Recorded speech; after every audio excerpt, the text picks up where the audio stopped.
তাহাজ্জুদ আর ফজরের অভ্যাস আছে যার, রহমত পূর্ণ প্রভাত হয় তার। আলহামদুলিল্লাহি রাব্বিল আলামিন, আসসালাতু ওয়াসসালামু আলা সাইয়্যিদিল মুরসালিন, আম্মা বা'দু, ফাউযু বিল্লাহি মিনাশ শাইতানির রাজিম, বিসমিল্লাহির রহমানির রহিম। আসসালাতু ওয়াসসালামু আলাইকা ইয়া রাসূলুল্লাহ ওয়া আলা আলিকা ওয়া আসহাবিকা ইয়া হাবিবাল্লাহ। আসসালাতু ওয়াসসালামু আলাইকা ইয়া নবিয়াল্লাহ ওয়া আলা আলিকা ওয়া আসহাবিকা ইয়া নূরাল্লাহ। মাদানী চ্যানেলের দর্শক শ্রোতা, আলহামদুলিল্লাহ আরও একবার উপস্থিত হয়েছি রহমতপূর্ণ প্রবাদ এই অনুষ্ঠানে। যে যেখান থেকেই আমরা এই অনুষ্ঠানে অংশগ্রহণ করছি, দূরে কিংবা কাছে, সকল দর্শককে জানাই আন্তরিক মোবারকবাদ। নবী রহমত শফি উম্মত সাল্লাল্লাহু তাআলা আলাইহি ওয়াসাল্লামের আলিশান ফরমান, যে ব্যক্তি সকালে আর সন্ধ্যায় আমার উপর তিনবার করে দুরূদ শরীফ পাঠ করবে, আল্লাহ তাবারক ওয়া তাআলা ওই ব্যক্তির ওই দিন ও রাতের গুনাহকে ক্ষমা করে দিবেন। সাল্লু আলাল হাবিব সাল্লাল্লাহু তাআলা আলা মুহাম্মদ সাল্লাল্লাহু তাআলা আলাইহি ওয়াসাল্লাম। দর্শক শ্রোতা, আজকের অনুষ্ঠানেও আমাদের মোবাল্লিগে দাওয়াত ইসলামী এহসান কাদরি ভাই রয়েছেন, আর নাতখা আমাদের ইমরান মাদানী ভাই আছেন। আমরা বিষয়ও রেখেছি আজকের অনুষ্ঠানে, বেশি থেকে বেশি পরিমাণে চেষ্টা করব আপনাদের কল আর SMS-গুলো নেওয়ার জন্য আজকের অনুষ্ঠানে। আর যেহেতু ইমরান ভাই আছেন, কালামও শুনবো তার থেকে, হামদে বাড়ি তালাও শুনবো। আর আজকের যে বিষয় নিয়েছি, বিষয় নিয়ে আলোচনা করব। আজকের বিষয়টা অন্যান্য দিনের চেয়ে একটু ভিন্ন নিয়েছি। হয়তো বা আজকের বিষয়টা অনেক মানুষ এর সাথে সম্পর্ক রাখে। বিষয়টা ভালো নয়, খুবই খারাপ একটি বিষয়, কিন্তু না জেনে না বুঝে অনেক সময় হয়ে যায়, এই কাজটা হয়ে যায়। গোপন করে আর কিছুই নেই, বিষয়টা অবশ্যই আপনাদেরকে জানাবো। সেটা হলো গিয়ে উগ্র মেজাজ। এই সম্পর্কে বলাটা খুব সহজ দর্শক শ্রোতা, কিন্তু আমল করাটা অনেক কঠিন। উগ্র মেজাজ এর কারণে ব্যক্তি জীবনে যে ক্ষতি হয়, পারিবারিক জীবনে যে ক্ষতি হয়, সামাজিক জীবনে যে ক্ষতি হয়, রাষ্ট্রীয় জীবনে যে ক্ষতি হয়, সেটা যার জীবনে এমন ঘটনা ঘটেছে একমাত্র সেই বুঝতে পারে। এই উগ্র মেজাজ সম্পর্কে আল্লাহ তাবারক ওয়া তাআলা কোরআনে পাকের মধ্যে কি ইরশাদ করেছেন, আর হুজুর নবী করিম সাল্লাল্লাহু তাআলা আলাইহি ওয়াসাল্লাম হাদিসে পাকের মধ্যে কি বলেছেন উগ্র মেজাজ সম্পর্কে। আর উগ্র মেজাজি যে লোকেরা আছে তাদের সম্পর্কে আমাদের সমাজের মধ্যে কি প্রভাব রয়েছে, এটাও দেখা দরকার। আমরা হয়তো ভাবি যে আমার এই উগ্র মেজাজের কারণে মানুষ আমাকে ভয় পায়, উগ্র মেজাজের কারণে আমার সন্তানরা আমাকে ভয় পায়, উগ্র মেজাজের কারণে আমার ঘরের সদস্যরা আমাকে ভয় পায়। আসলে আপনার ব্যাপারে তাদের অভিমত কি? আপনার ব্যাপারে তাদের যদি অভিমত নেওয়া হয়, হয়তো আপনি শুনেও অবাক হবেন। উগ্র মেজাজের ব্যাপারে নিজের ঘরের মানুষের অভিমত যদি আপনি শুনেন, আপনি নিজেই অবাক হবেন যে আমার এই উগ্র মেজাজের কারণে আমি তো ভাবতাম এটা ভালোর দিক, সবাই আমাকে ভয় পায়, কিন্তু অভিমত শোনার পরে আপনার চিন্তা ভাবনাই পুরো পরিবর্তন হয়ে যাবে। যেহেতু এহসান কাদেরী ভাই আমাদের সাথে আছেন, আমরা এ সম্পর্কেও তার থেকে আমরা আলোচনা শোনার চেষ্টা করব। শুরুতে ইমরান মাদানী ভাইয়ের কাছে আসবো। আমরা অনুষ্ঠানের শুরুতে হামদে বাড়ি তালা শ্রবণ করি। সাল্লু আলাল হাবিব সাল্লাল্লাহু তাআলা আলা মুহাম্মদ সাল্লাল্লাহু তাআলা আলাইহি ওয়াসাল্লাম। জি ইমরান ভাই। আল্লাহু আল্লাহু আল্লাহু আল্লাহু আল্লাহু আল্লাহু আল্লাহু আল্লাহু আল্লাহু আল্লাহু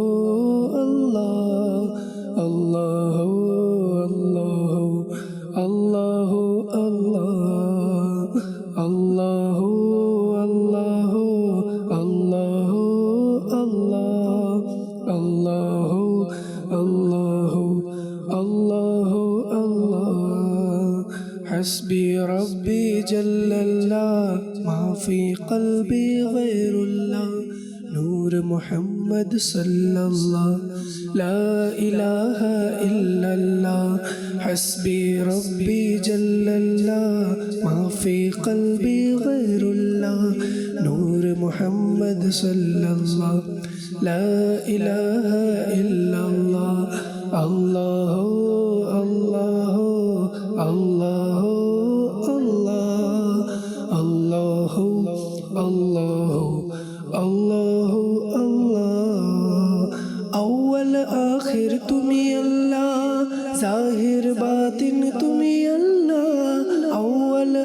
আখির তুমি আল্লাহ, জাহির বাতিন তুমি আল্লাহ, হাফিজ নাসির তুমি আল্লাহ, লা ইলাহা ইল্লাল্লাহ, হাফিজ নাসির তুমি আল্লাহ, লা ইলাহা ইল্লাল্লাহ, আল্লাহ আল্লাহ আল্লাহ আল্লাহ আল্লাহ আল্লাহ আল্লাহ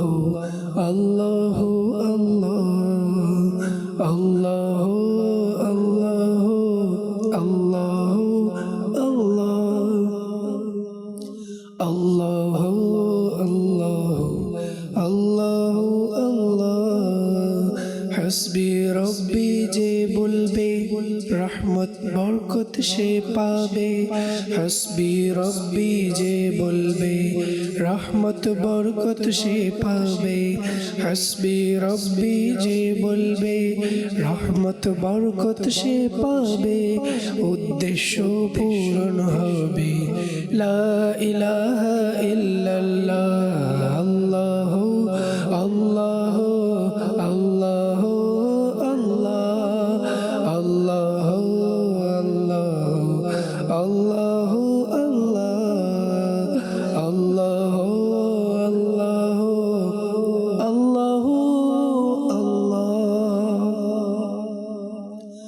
আল্লাহ আল্লাহ আল্লাহ আল্লাহ খুলে যাবে জান্নাতের দ্বার, নিভে যাবে দোজখের নার, মন থেকে যে একবার বলে লা ইলাহা ইল্লাল্লাহ, আল্লাহ আল্লাহ আল্লাহ আল্লাহ আল্লাহ আল্লাহ আল্লাহ আল্লাহ আল্লাহ আল্লাহ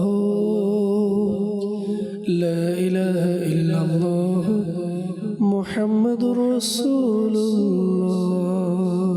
মাশাআল্লাহ, আমরা ইমরান ভাই থেকে আজকের অনুষ্ঠানে কিন্তু নাতে রসুলে মকবুল সাল্লাল্লাহু তাআলা আলাইহি ওয়াসাল্লামও শুনব। আর আরও একবার আপনাদেরকে স্মরণ করিয়ে দিই, আজকে রহমতপূর্ণ প্রবাদ এই অনুষ্ঠানের ৭০তম পর্বে আপনারা আপনাদের অভিমত আমাদেরকে জানাতে পারেন SMS আর কলের মাধ্যমে ইনশাআল্লাহ তাআলা। আর আজকের বিষয় উগ্র মেজাজ। উগ্র মেজাজ নিয়ে ইনশাআল্লাহ তাআলা এহসান ভাই আমাদের সাথে রয়েছেন। এহসান ভাই, যে ব্যক্তির উগ্র মেজাজ, সে কিন্তু এই বিষয়টা অনুভব করতে পারে না সব সময় যে আমার এই উগ্র মেজাজের কারণে ক্ষতি হচ্ছে। জি, ব্যক্তি জীবনে বা পারিবারিক জীবনে বা সাংসারিক জীবনে, সামাজিক জীবনে এই উগ্র মেজাজের কারণে যে ক্ষতিটা হয় সেটা ওই ব্যক্তি সবসময় অনুভব করতে পারে না। মাঝে মধ্যে যখন সে দুর্ভোগে পড়ে যায়, বিপদে পড়ে যায়, তখন বুঝতে পারে কি আমার এই উগ্র মেজাজের কারণে এই ক্ষতিটা হয়েছে। পরবর্তী টাইমে সে আবার ভুলে যায় কিন্তু। আর এই উগ্র মেজাজের লোকদেরকে আপনি বলেন পরিবারের সদস্যরা, তারাও কিন্তু একদিক থেকে ভালোভাবে দেখে না উগ্র মেজাজের কারণে। আবার সমাজের মধ্যেও তাকে উগ্র মেজাজি যে ব্যক্তি উগ্র মেজাজি, তাকে সমাজের মধ্যেও কিন্তু ভালো একটা দৃষ্টিতে দেখে না। যেমন একবার কোরবানির সময় এহসান ভাই, জি, কোরবানির সময় আমরা চামড়া সংগ্রহ করছিলাম, দাওয়াত ইসলামীর জন্য কালেকশন করছিলাম। চামড়াগুলো ফয়জানে মদিনার সামনে জমা করার একটা ব্যবস্থা, সায়দাবাদ, যাত্রাবাড়ি, আশেপাশের যে এরিয়াগুলো আছে আমাদের, এখান থেকে আমরা সবাই চামড়াগুলো ফয়জানে মদিনার সামনে জমা করছিলাম। উগ্র মেজাজের কারণে মানে যেগুলো হয় ওই দৃশ্যটা আমার সামনে চলে আসলো। তো আমাদের জিম্মাদার যে আছে ইমরান ভাই, সেও তখন ঢাকাতে। আমরা চামড়া বিক্রি হয়ে গেছেন, যারা চামড়া নিয়েছে কিনে তারা গাড়ি নিয়ে ফয়জানে মদিনার সামনে আসছে চামড়া উঠানোর জন্য। তো যেহেতু সাইডের রাস্তা, এটা গলির রাস্তা, ওখানে একটা ট্রাক যখন ঢুকে, তো অপর একটা গাড়ি, ঈদের দিন এত গাড়ি আসা যাওয়া, ঢাকা শহর ফাঁকা হয়ে যায়, বুঝি আমরা এগুলো। তো হঠাৎ করে একটা মোটরসাইকেল সম্ভবত বা একটা কার আসছিল, এরকমের কিছু, মোটরসাইকেল সম্ভবত, মোটরসাইকেল যে ওই রকম একটা গাড়ি আসছে, ওনার যাওয়ার রাস্তা আছে, আমার স্পষ্ট মনে আছে যাওয়ার রাস্তা আছে। আর আমাদের গাড়িটাও যেটা আসছে সেটাও একদম চাপাইয়ে রাখছে সাইডে, কেননা প্রায় 1-1.5 ঘন্টা সময় লাগতে পারে চামড়া উঠাতে, অনেক চামড়া ছিল, 300-400 চামড়ার মতো ছিল। গাড়ি ট্রাকটা একেবারে সাইডে চাপাই রাখা আছে, আর অন্য অপর সাইড দিয়ে যাওয়া আসার রাস্তা আছে। কিন্তু ওনার উদ্দেশ্য উগ্র মেজাজ, সাথে মনে হয় কোনো লেডিস ছিল, ঘরের কোনো পরিবারের কেউ হবে, সেখানেও একটু তার দেখানো মনে চাইছে, সম্ভবত দেখাই আমি একটু উগ্র মেজাজ আমার আছে। তো যখন গাড়ির সামনে, আমাদের গাড়ির সামনে সে আয়সা দাঁড়ালো, এসেই সেখানে উল্টাপাল্টা শুরু করে দিছে। তার উগ্র মেজাজটা সেখানে তুলে ধরার চেষ্টা করছে। এখন মোবালিগে দাওয়াত ইসলামী তো মোবালিগে দাওয়াত ইসলামী, খামোশি এখতিয়ার, অর্থাৎ চুপ চুপ আছে। ইমরান ভাই এত না জোরে কোনো কথা বলছে, না তাকে কোনো ধমক দিছে, না তাকে কিছু বলছে, তার মতো সে বলছে, আচ্ছা বলে চলেও গেছে, আবার 2-1জনকে নিয়ে আসছে, আরও কিছু দেখানোর চেষ্টা করলো। এখন আশেপাশে যারা ছিল সবাই বলল কেমন বোকা, যেহেতু আপনার অপর সাইডের মানুষ কথাই বলছেন আপনার সাথে, আপনি যত মেজাজ দেখান না কেন, যত উগ্র মেজাজই হন না কেন, আপনি যার সাথে তর্ক করছেন সে যদি উত্তর না দেয়, তো সেখানে আপনি তর্ক করে মজা কি আছে আর? এরপরে আপনার যাওয়ার রাস্তা ছিল, রাস্তাটাও আপনার বন্ধ না, যাইতে পারেন আপনি চাইলে, কিন্তু না গিয়ে মানুষের উপর দোষারোপ চাপানো, উগ্র মেজাজ দেখানো, মানুষকে জমা করানো, অপর ব্যক্তিকে অপমান করা, সেখানে অসম্মানিত করা, এরপরে আরও কাউকে ডাকা। পরবর্তী টাইমে দেখা গেছে যে ব্যক্তি উগ্র মেজাজ দেখাইছে এহসান ভাই, সে অপমানই হয়েছে। কেননা সে উগ্র মেজাজের কারণে কখনোই তার পক্ষে কেউ কথা বলবে না এবং সাপোর্ট কেউ করবে না। তো এই যে উগ্র মেজাজের কারণে সমাজের মধ্যে, ঘরের মধ্যে, পরিবারের মধ্যে যে তাকে নিয়ে হয়তো বা কেউ আলোচনা করে না ডরে, ভয়ে, কিন্তু ভালো দৃষ্টিতেও কেউ তাকে দেখে না। কিছু মাদানী ফুল দর্শক সমাজের মধ্যেও, হ্যাঁ জাকির ভাই, এরকম অসংখ্য মানুষ দেখা যায় যে উগ্র মেজাজের। জি, আপনি যেই ঘটনাটা এখন বললেন, যেটা আমাদের চোখের সামনে, তো এরকম সম্ভবত আপনিও ছিলেন। জি, হয়তোবা আমাদের যারা দর্শক দেখতে পাচ্ছে, হয়তোবা তাদের পরিবারের মধ্যে এমন অনেকে আছে, শুধু আর প্রতিটা পরিবার আমার মনে হয় কমবেশ 1-2জন পাওয়া যাবে যে আজকে উগ্র মেজাজ নাই। এটা একটা ভাইরাসের মতো একটা ব্যাধি এটা।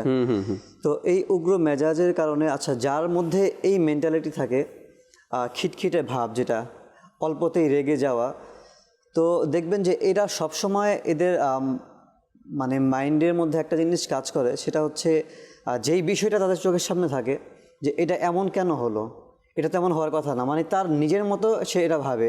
যেমন আপনি যে কথাটা বললেন যে গাড়ি, এখানে বড় একটা গাড়ি আছে, তো যাওয়ার কিন্তু রাস্তা রয়েছে, কিন্তু তার মাইন্ড এটাই, এত বড় গাড়ি এখানে থাকবে কেন। কিন্তু এখন মানুষ তো আসা যাওয়া করার সে সুযোগ করে দিয়েছে, এটা সে দেখবে না।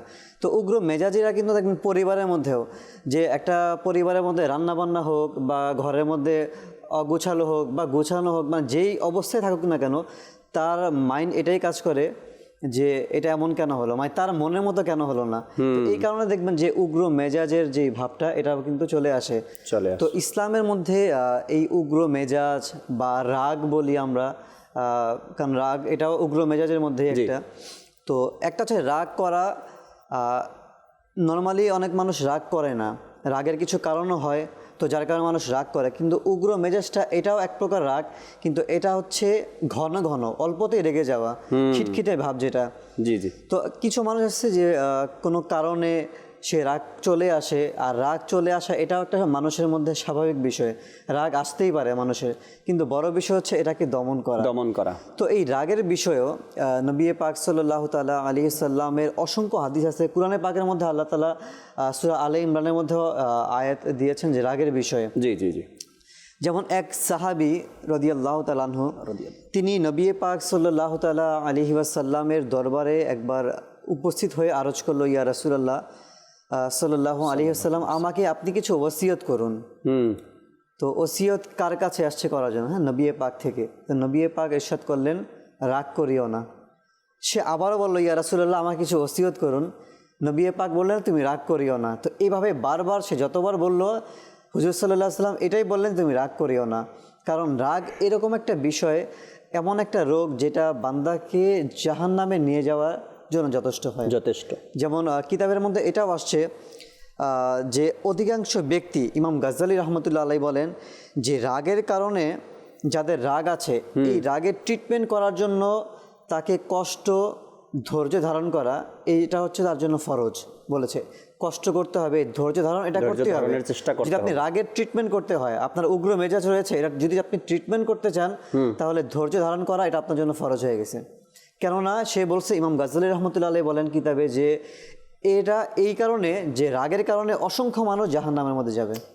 তো আজকে আমরা যারা এই যে অল্পতেই রেগে যাচ্ছি, সামান্য একটি কিছুতে হয়তোবা পরিবারের মধ্যে স্ত্রী কোনো একটা ভুল করে বসছে বা বাচ্চারা ভুল বা করছে, অনেক সময় একটা হচ্ছে যে ভুল করে বসার কারণে রাগ চলে আসা, আরেকটা হচ্ছে ভুল করেনি কিন্তু তার মনের মতো হয়নি, তো এই কারণে সে মেজাজ দেখাচ্ছে।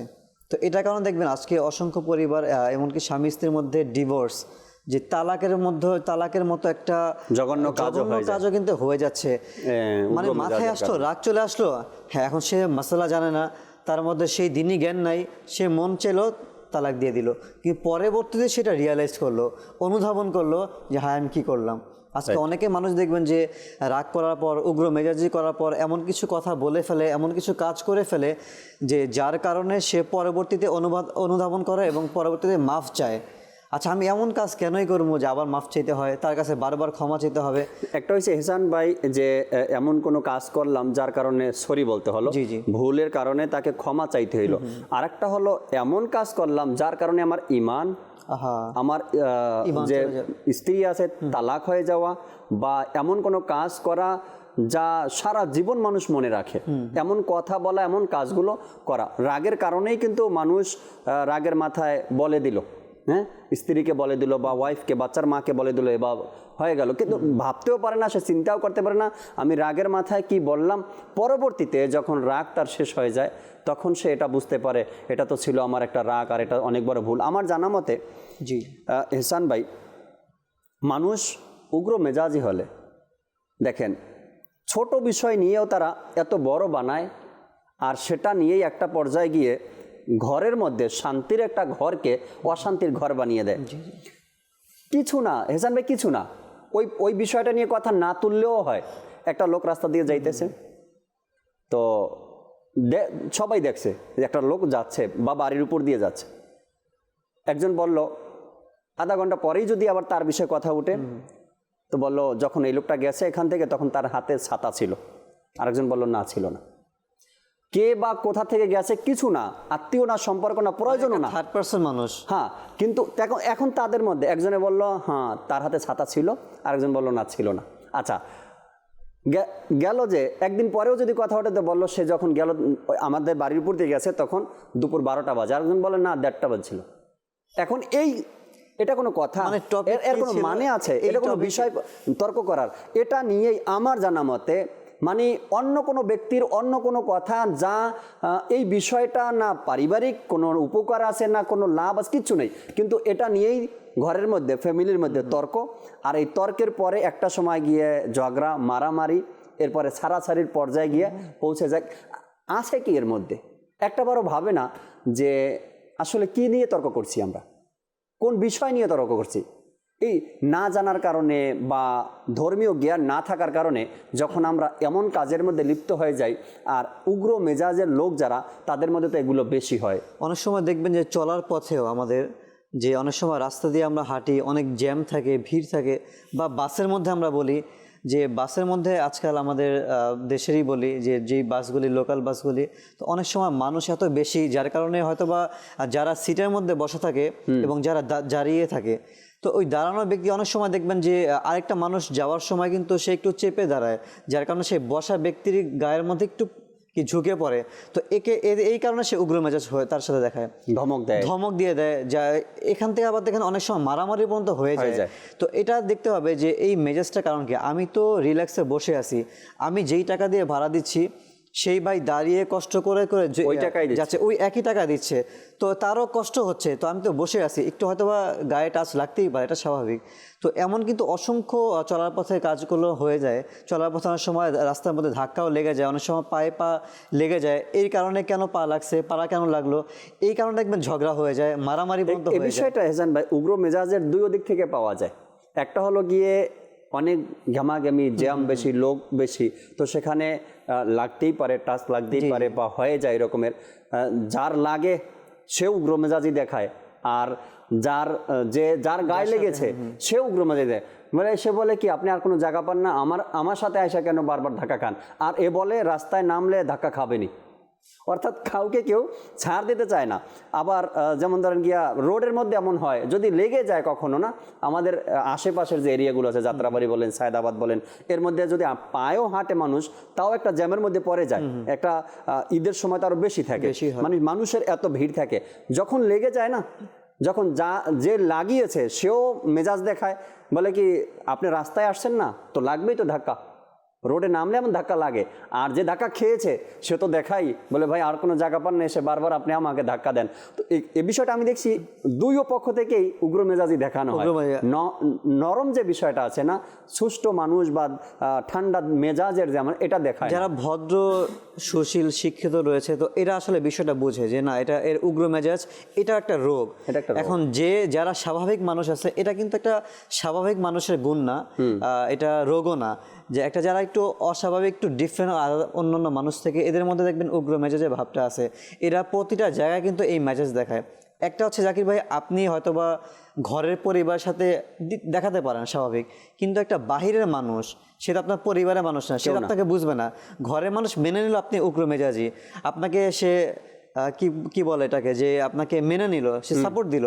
কিন্তু একটা বাহিরের মানুষ, আচ্ছা এমনও আমি দেখেছি জাকির ভাই, যে জামাত শুরু হবে মসজিদের মধ্যে, এক হলো তো দেখেন মাসালা কি, যে যখন জামাতের মধ্যে আমরা দাঁড়াই, কাঁধে কাঁধ লাগিয়ে দাঁড়ানোটা কি ওয়াজিব, তো লাগাতে হবে। কিন্তু এমন মানুষ আমি দেখছি যে কেন টাচ লাগছে এর জন্য সে ওই নামাজের মধ্যেই তার সাথে মেজাজ দেখাচ্ছে। ভাই আপনি দূরে থাকেন না, আমার সাথে কেন টাচ লাগাচ্ছেন? এখন টাচ না লাগালে কিন্তু ওয়াজিব আদায় হবে না, কাঁধে কাঁধ লাগাতে হবে। তো সে বলতেছে ফাঁকা হয়ে দাঁড়ান জামাতের মধ্যে। এক হলো সে মাসলাও জানছে না নামাজের, আর দুই নম্বর হচ্ছে সে আল্লাহ তাআলার ঘর আসছে, আল্লাহর ইবাদত করার জন্য আসছে, মসজিদের মধ্যে সে উপস্থিত হয়েছে, ওই আল্লাহর ঘরে এসেও তার উগ্র মেজাজ দূর হচ্ছে না। এটা অনেক বড় একটা ব্যাধি আমাদের সমাজে। রাইট। আজকের অনুষ্ঠানও রহমতপূর্ণ প্রবাদ ৭০০তম পর্ব চলছে, আলহামদুলিল্লাহ রাব্বিল আলামিন। অনেকেরই ব্যক্তিগতভাবে SMS দিয়ে মোবারকবাদ জানিয়েছে, অনেকে ফেসবুকের মধ্যে কমেন্টস করে মোবারকবাদ জানিয়েছে, অনেকে কল সেন্টারে SMS দিয়ে বা কল করে মোবারকবাদ জানাচ্ছেন। আল্লাহ তাবারক ওয়া তাআলা আপনাদের এই উৎসাহ প্রদানকে কবুল করেন। একজন রাজশাহী থেকে আমাকে SMS করেছেন, তিনি জিজ্ঞাসা করলেন এই অনুষ্ঠানটি শুরু কে করেছে এবং আপনি কবে থেকে পেয়েছেন? অনুষ্ঠান রহমতপূর্ণ প্রবাদ শুরু, আমি যদি ভুল না করি, তবে আমাদের আরমান ভাই শুরু করেছিলেন। আরমান ভাই যে আছেন আমাদের, আরমান ভাই রহমতপূর্ণ প্রবাদ শুরু করেছিলেন। আমি কবে পেয়েছি, সম্ভবত 2020-এর দিকে আমার কাছে আসছে সম্ভবত। আর আমি শুরু করেছি 241 নম্বর এপিসোড থেকে আমি শুরু করেছি। আর এর মধ্যে আমার অনুভূতি কি, এটা জানতে চেয়েছেন। একটা বিষয় আমি নিজের কাছেই রেখেছি, আজ পর্যন্ত কাউকে বলিনি। আজ যেহেতু আপনি জিজ্ঞাসা করেছেন রাজশাহী থেকে, যিনি SMS করেছেন, ইনি প্রতিটা অনুষ্ঠানে SMS করেন উত্তর রায়পাড়া থেকে। আমি যখন রহমতপূর্ণ প্রবাদ পাই হেসান ভাই, ওই মুহূর্তটা আমার কাছে কিন্তু একটা রাত্রের লাইভ ছিল। আচ্ছা, ইসলামের আলো নামে একটি লাইভ আমি করতাম। তো যারা উপস্থাপনায় আছে বা হোস্টিং যারা করে, এদের জানা আছে রাত্রের দর্শকের মন মেজাজ একরকমের থাকে, আর সকালের দর্শকের মন মেজাজ মন মানসিকতা একরকমের থাকে। যখন আমি রাত্রের প্রোগ্রাম করতাম, তো আমার একটা ধারণা ছিল, আইডিয়া ছিল যে রাত্রের দর্শকের মন মানসিকতা কেমন আর কিভাবে কথা বলতে হবে, ওইটা বুঝেই টপিক নেওয়া, ওইটা বুঝেই কথা বলা, ওইটা বুঝেই দর্শককে ডিল করা একটা অভ্যাস হয়ে গেছিল আমার। যখন আমাকে হঠাৎ করে সকালের প্রোগ্রাম দেওয়া হয়েছে, তো ওই অভ্যাসটা পরিবর্তন করা একটা বিষয় ছিল আমার কাছে। দ্বিতীয় বিষয় ছিল, এই প্রোগ্রামটা কেউ না কেউ নিয়ে চলছিল, অর্থাৎ আরমান ভাইয়ের পরে ইমরান ভাই নিয়ে চলছিল। তখন ওই বিষয়টা আবার আমার মধ্যে নিয়ে আসা, অন্য হোস্টের বিষয়টা আমার মধ্যে নিয়ে আসা, এটা একটা কঠিন বিষয় ছিল আমার কাছে। দ্বিতীয়ত, রাতের হোস্ট যিনি থাকে, তার দর্শকের মাইন্ড, মন মানসিকতা, ওটাকে চেঞ্জ করে সকালের যে দর্শকের একটা ভাব, ইচ্ছা, ওইটা আমার মধ্যে নিয়ে আসা। এই দুইটা জিনিস আমার কাছে খুব কষ্টকর ছিল। পরবর্তীতে 2-3 মাসে এগুলো আস্তে আস্তে করে আলহামদুলিল্লাহ রাব্বিল আলামিন চেষ্টা করছি। সকালের মন মানসিকতা আর রাতেরটা পুরো ভিন্ন থাকে দর্শক। কেননা সকালে আমি ঘুম থেকে উঠেই মাদানী চ্যানেলের সামনে যারা বসি আমরা দেখি একটা ফ্রেশ মাইন্ড নিয়ে বসি। এখানে যেটাই বলি সেটা আপনারা অ্যাকসেপ্ট করে নিতে পারেন। রাতেরটা কিন্তু এরকমের না, সারাদিন পরিশ্রমের পরে মাদানী চ্যানেলের সামনে যখন বসে তখন তাদেরকে সফট কিছু কথা বলতে হয়, আর সেটা আমরা দর্শক যারা আছে আমরা গ্রহণ করে নিতে পারি। তো এই যে অনুভূতির কথা যেটা জিজ্ঞাসা করলেন, এটা একটা ছিল আমার মধ্যে অনেক দিন ধরে, আমি কাউকে শেয়ার করিনি, আজকেই বললাম অনুভূতির কথা। এমন একটা বিষয় আমার সাথে ছিল যেটা আমি পরবর্তীতে আলহামদুলিল্লাহ রাব্বুল আলামিন ম্যানেজ করে নেওয়ার চেষ্টা করেছি। যারা SMS করেছেন শুকরিয়া আদায় করি। ইমরান ভাইয়ের কাছে আসবো। নাতে রসুলে মকবুল সাল্লাল্লাহু তাআলা আলাইহি ওয়াসাল্লামও অ্যাড করি আজকের অনুষ্ঠানে, এরপরে কল শুনবো দর্শকের ইনশাআল্লাহ তাআলা। সাল্লু আলাল হাবিব সাল্লাল্লাহু তাআলা আলা মুহাম্মদ সাল্লাল্লাহু তাআলা আলাইহি ওয়াসাল্লাম। সাল্লি আলা রাসূলিনা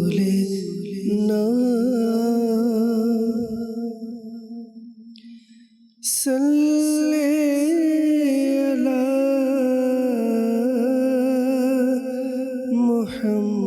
মুহাম্মাদিন সাল্লি আলা নবিয়িনা সাল্লি আলা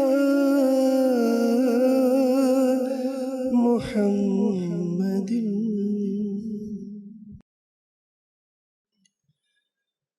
আমার কাছে ডেকে নাও না মদনী মদিনে ওয়ালে, আমার কাছে ডেকে নাও না মদনী মদিনে ওয়ালে, প্রেম সুধা পান করাও না মদনী মদিনে ওয়ালে, আমার কাছে ডেকে নাও না মদনী মদিনে ওয়ালে, প্রেম সুধা পান করাও না মদনী মদিনে ওয়ালে।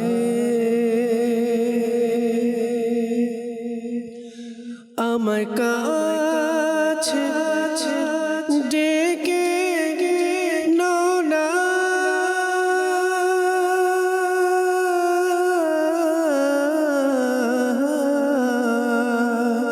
আমার কাছে ডেকে নাও না মদনী মদিনে ওয়ালে, আকা মদনী মদিনে ওয়ালে, প্রেমের সুধা পান করাও না, প্রেমের সুধা পান করাও না মদনী মদিনে ওয়ালে, আমার কাছে ডেকে নাও না মদনী মদিনে ওয়ালে, প্রেম সুধা পান করাও না মদনী মদিনে ওয়ালে।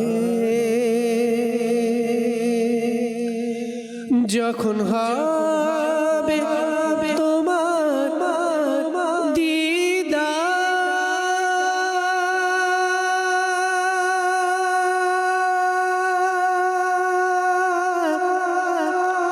যখন হবে তোমার দিদার, তখনই হবে আমার আকা, তখনই হবে আমার, যখন হবে তোমার দিদার, তখনই হবে আমার, তখনই হবে আমার, আমার স্বপ্নে এসো না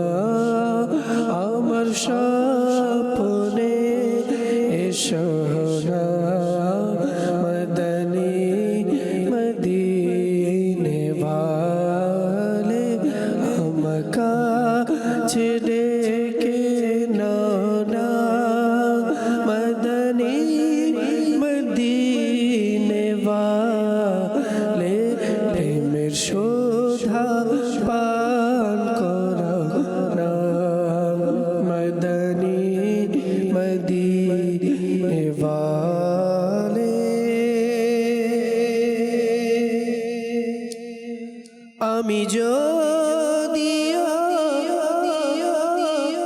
গুনাহগার,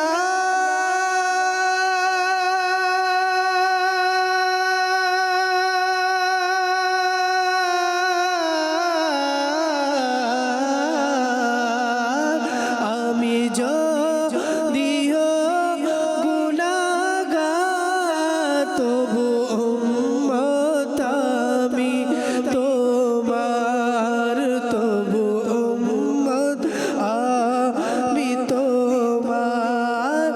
আমি যদিও গুনাহগার, তবু উম্মত আমি তোমার। তোমার চরণে রাখো না, তোমার চরণে রাখো না, মদনী মদিনে वाले আমার কাছে ডেকে না, মদনী মদিনে वाले প্রেমের সুধা পান করা না, মদনী মদিনে वाले। আমিন আমিন। আল্লাহ তাবারক ওয়া তাআলা কবুল আর মঞ্জুর করে নিক। দর্শকের কলের দিকেও যাব আর SMS-গুলো পড়ব ইনশাআল্লাহ তাআলা। যে একটা কল শুনি আগে, এরপর SMS পড়ব। জি, কল শুনিয়ে দিন। লালচান অবশ্যই থেকে একটি নাতের আসর শুনতে চাই, আমারই মনে এই বাসনা। আচ্ছা আচ্ছা, শোনাবো। মাত্রই আমরা নাতে রাসূল শুনলাম, আবারও শোনাবো আপনাকে ইনশাআল্লাহ তাআলা। পরবর্তী কল। আমি মোহাম্মদ আমিনুল ইসলাম, আমি আপনাদের মাদানী চ্যানেল দেখি, আমার পয়সাও দেখে সবসময়। আপনাদের মাদানী চ্যানেল দেখে আমরা অনেকটা খুশি এবং অনেক ভালো লাগে। ইনশাআল্লাহ, আল্লাহ কবুল করুক। পরবর্তী কল। নায়া নাদমপুর থেকে বলছি। আমি একটি নাদের রাসূল শুনতে চাই।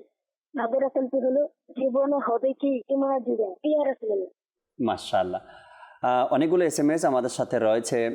বোরহান ভাই মুন্সিগঞ্জ থেকে আমাদেরকে SMS করে জানালেন, জাকির ভাই আলহামদুলিল্লাহ রাব্বিল আলামিন, যখন থেকে মাদানী চ্যানেল শুরু হয়েছে আর মাদানী চ্যানেলে রহমাতপূর্ণ প্রবাদ শুরু হয়েছে, তখন থেকেই আমি প্রতিদিন অনুষ্ঠানটি দেখার চেষ্টা করি।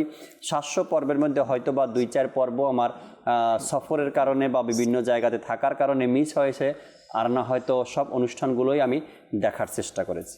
মাশাআল্লাহ, মদিনা মদিনা। এরপরে সিলহেট থেকে একজন আমাদেরকে SMS করেছেন, নাম লেখেননি আপনি, তিনিও বললেন যে আল্লাহ তাআলার অনেক বড় দয়া যে প্রতিদিন সকালে রহমতপূর্ণ প্রবাদ অনুষ্ঠানটা দেখার আমার সুযোগ হয়, এবং আগে যখন লিয়াকত ভাইয়ের অনুষ্ঠান হতো সকালে, সেটাও আমি দেখতাম। রহমতপূর্ণ প্রবাদও সবসময় দেখার চেষ্টা করি। আল্লাহ তাআলা কবুল করেনি। রংপুর থেকে এক ইসলামী ভাই SMS করলেন, তিনি বললেন যখন থেকে আমাদের এলাকায় মাদানী চ্যানেল আসছে, কখনো রহমতপূর্ণ প্রবাদ আমি মিস করিনি, যেই অনুষ্ঠান করুক না কেন। মাশাআল্লাহ। এরপরে নারায়ণগঞ্জ থেকে এক ভাই SMS করলেন, তিনিও বললেন আমি সবসময় অনুষ্ঠান দেখতে পারি না, কিন্তু আমার ঘরের মধ্যে যারা আছে, পরিবারের সদস্যরা আছে, তারা সবসময় প্রতিদিন মাদানী চ্যানেলের রহমতপূর্ণ প্রবাদ সহ অন্যান্য অনুষ্ঠানগুলো তারা দেখেন। আল্লাহ কবুল করেনি। এরপরে আরেকজন আমাদেরকে SMS করেছেন, আসসালামু আলাইকুম। ওয়ালাইকুম আসসালাম রহমতুল্লাহ। নারায়ণগঞ্জ থেকেই সাব্বির ভাইও বললেন রহমতপূর্ণ প্রবাদ অনুষ্ঠান কখনো মিস হয়েছে কিনা আমার জানা নেই। আল্লাহ আল্লাহ আল্লাহ। এরপরে আরেকজন ইউসুফ ভাই নামে আছেন, তিনিও ভৈরব থেকে SMS করেছেন। তিনি বললেন আমার দোকানেও সবসময় মাদানী চ্যানেল চলে এবং রহমতপূর্ণ প্রবাদ অনুষ্ঠানের অনেক দর্শক শ্রোতা আছে যারা আমাদের আশেপাশে, যারা সবসময় অনুষ্ঠানের কথা বলে। অনেক সুন্দর একটি অনুষ্ঠান আপনারা উপহার দিয়েছেন। আল্লাহ তাআলা কবুল করে নিক। যারা সঙ্গে আছেন, যারা SMS করছেন, উৎসাহ প্রদান করছেন।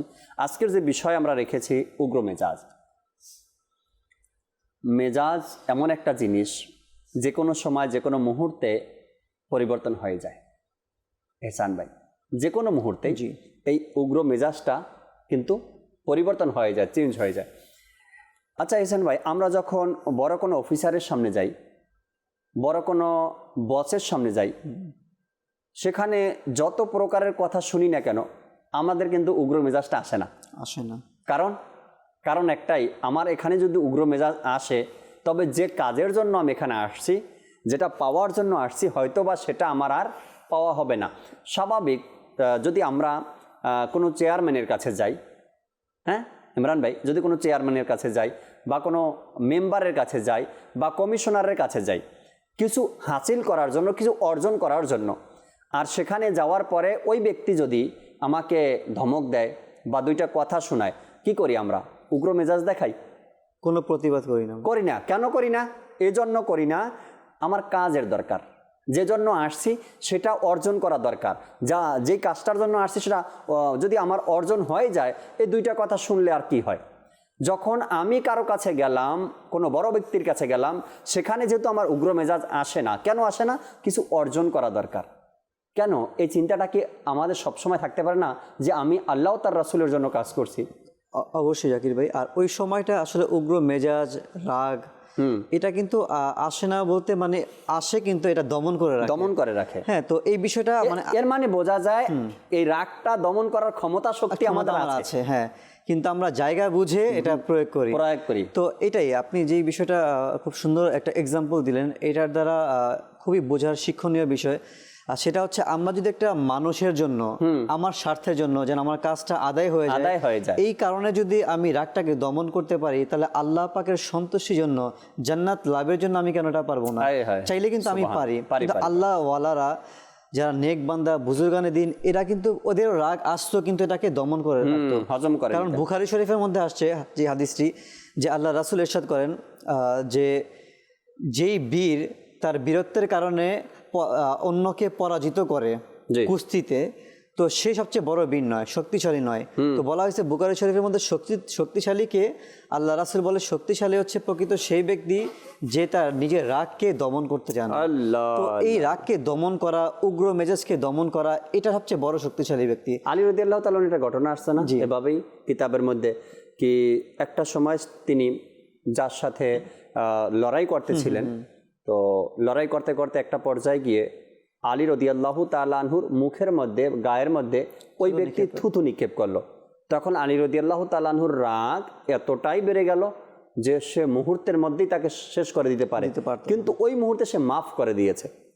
যখন তাকে মাফ করার কারণটা জিজ্ঞাসা করা হলো, তিনি বলেন এতক্ষণ আমি আল্লাহ তার রাসূলের জন্য তার সাথে লড়ছিলাম, আর এখন যখন সে আমার গায়ে থুতু নিক্ষেপ করছে, তখন এটা আমার জাতের উপরে চলে আসছে, আমার ব্যক্তির উপরে চলে আসছে।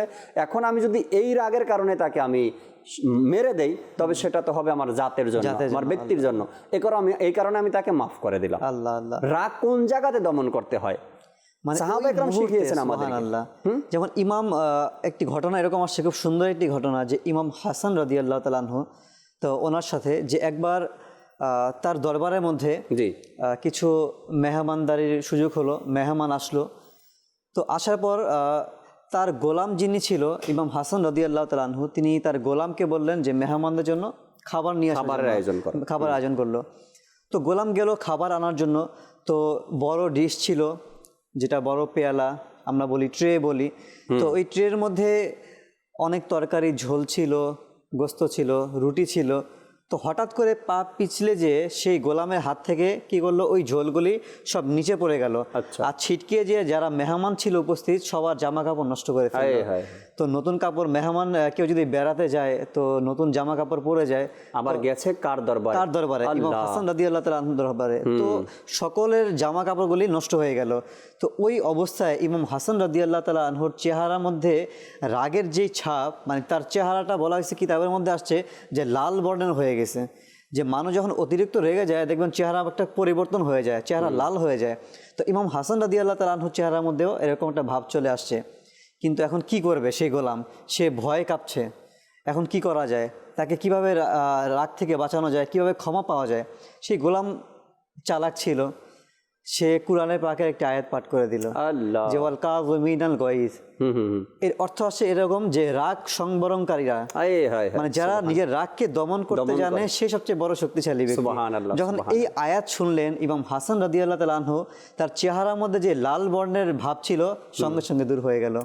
আচ্ছা, এখন তো সে খুশি হয়ে গেল গোলাম, যে যাক, রাগটা তো কিছু কমছে। এখন রাগ কমে গেছে, ক্ষমা তো পায় নাই, এখন ক্ষমা কিভাবে পাবে? সে ওই একই আয়াতের এর পরের অংশ পাঠ করলো, যে ওয়াল আফিনা আনিন নাস, যে যারা মানুষকে ক্ষমা করতে জানে আল্লাহ তাআলা তাদেরকে বেশি ভালোবাসে। সুবহানাল্লাহ। এখন এই আয়াত যখন সে পাঠ করলো তখন এক হলো তো রাগ কমে গেল, দ্বিতীয় নাম্বার হচ্ছে তাকে ক্ষমাও করে দিলেন, প্রতিদানের কথা। প্রতিদান, হ্যাঁ, ক্ষমা সুবহানাল্লাহ, করে দিলেন। সুবহানাল্লাহ। এখন সেই গোলাম তো আরো খুশি হয়ে গেল। দেখেন ওই যুগের গোলাম কেমন ছিল, আজকে আমাদের যুগে যারা চাকর গোলাম যারা খাদিম রয়েছে এদের অবস্থা দেখেন, আর ওই যুগের তাও কি ইমাম হাসান রাদিয়াল্লাহু তাআলা আনহু গোলাম, সুবহানাল্লাহ, সুবহানাল্লাহ। মানে যেমন সেমন হতে পারে না। তো সে কোরআনের পাকের মাধ্যমে তার রাগকে কমিয়ে দিলেন, তার কাছে ক্ষমাও সে পেয়ে গেল, পাশাপাশি সে আরেকটি সুযোগ কাজে লাগালেন। সে ওই আয়াতেরই শেষের যে অংশ, যে ওয়াল্লাহু ইউহিব্বুল মুহসিনিন, যে আল্লাহ তাআলা ওই সকল বান্দাদেরকে ভালোবাসে যারা মুহসিন বান্দা, মানুষকে ক্ষমা করতে জানে, সুবহানাল্লাহ। মানুষকে দয়া করতে জানে। সুবহানাল্লাহ। তো এটা করার পর ইমাম হাসান রাদিয়াল্লাহু তাআলা আনহু সে বলতেছে, তুমি যেহেতু এই আয়াত পাঠই করেছো যে আল্লাহ পাক ক্ষমাশীলদেরকে ভালোবাসে, আল্লাহ তাআলা দয়াকারীদের ভালোবাসে, আমিও আমার আল্লাহ পাকের দয়া লাভ করতে চাই, আজকে থেকে তোমাকে আমি মুক্ত করে দিলাম। সুবহানাল্লাহ। দেখেন এই যে ঘটনাটা ঘটলো, এই ঘটনার মধ্যে কয়েকটা বিষয় শিক্ষণীয়। এক হচ্ছে রাগ চলে আসা, ঘটনার প্রেক্ষিতে রাগ আসা এটা স্বাভাবিক, কিন্তু আল্লাহ ওয়ালারা কিভাবে দমন করতেন, আর কোরআনে পাকের আয়াত কেমন যে আল্লাহ পাকের অলিদের অন্তরের মধ্যে কীভাবে প্রভাব বিস্তার করে যে আয়াত শুনে রাগকে দমন করে। আজকে দেখবেন যারা সমাজের মধ্যে রাগ করে, উগ্র মেজাজের মাধ্যমে মারামারি করে, মুখ দিয়ে খারাপ কথাবার্তা বলে ফেলে, তো এদেরকে যখন আমরা কোরআনে পাকের আয়াত বলি বা হাদিস শোনাই যে রাগ করলে এই শাস্তি রয়েছে বা আল্লাহ তাআলা এই শাস্তি দিবেন, তো দেখবেন আমাদের মধ্যে প্রভাব পড়ে না, কিন্তু আল্লাহ ওয়ালাদের মধ্যে সুবহানাল্লাহ যে কোরআনে পাকের আয়াত এমনভাবে প্রভাব পড়ছে যে এই ঘটনার মধ্যে আমরা শুনতে পেলাম যে রাগও কমে গেল, তাকে ক্ষমাও করে দিলেন, পাশাপাশি গোলামকে মুক্তও করে দিলেন। তো পাশে দেখেন আমরা আজকে দেখি যে আমাদের অনেক প্রতিষ্ঠানের মধ্যে জাকির ভাই যে ছোট ছোট অনেক বাচ্চা যারা খাদিম হিসাবে কাজ করে থাকে, মালিক যখন বলে যে নাস্তা আনার জন্য অফিসের কাজে, বাচ্চা আনার জন্য, তো কোনো কারণে হয়তো বাচ্চা মানুষ দেরি হতেই কিন্তু পারে, স্বাভাবিক। তো কেন দেরি হয়েছে মালিক জিজ্ঞাসা না করে তাকে চড় মারা শুরু করে, তাকে প্রহার করে, থাপ্পড় দিয়ে দেয়। তো দেখেন আজকে এই সামান্য কিছুতে উগ্র মেজাজ, আর মেজাজটা কার সাথে দেখাচ্ছি, একটি ছোট বাচ্চার সাথে। দুইটা ভুল এখানে। একটা হলো গিয়ে যদি আমরা এটা দেখি যে আমাদের সরকারের পক্ষ থেকে আমাদের দেশের আইন অনুযায়ী এই ছোট বাচ্চা যে কাজে রাখলাম এটার শাস্তি স্বরূপ আমার কি হওয়া দরকার। দ্বিতীয়ত আমি একটা ক্ষমতা আছে বিধায় তার উপরে রাগ প্রয়োগ করলাম। একটা তো প্রথম অন্যায়, তাকে এই ছোট ভাবে আমি নিয়োগ দিচ্ছি, নিয়ে নিচ্ছি। দ্বিতীয়ভাবে তাকে আমি দোষ, এখন ভুলটা কি আগে আমি জানার চেষ্টা করব যে কেন দেরি হয়েছে। অনেক সময় যদি কেউ নাস্তা চা পানি আনতে যায় দেরি হতেই পারে, ভিড় থাকতে পারে দোকানের মধ্যে, কাস্টমার বেশি থাকতে পারে, বিভিন্ন কারণ হতেই পারে, কিন্তু একটা আর আমি ধরে নিলাম যে কোনো কারণ নেই, বাচ্চারই দোষ, সে দুষ্টামি করছে বা সে ইচ্ছা করে দেরিতে আসছে, কিন্তু আমি কেন রাগ দেখাবো?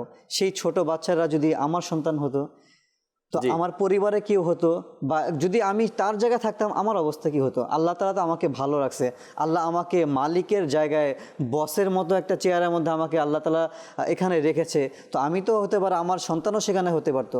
তো আসলে এই বিষয়গুলি আজকে সমাজের মধ্যে জাকির ভাই দেখা যায় যে উগ্র মেজাজ, অল্পতেই রাগ করে বসা, স্ত্রী একটি ভুল করছে সঙ্গে সঙ্গে একে প্রহার করে দেওয়া, মুখ দিয়ে অশ্লীল কথাবার্তা বলে ফেলা।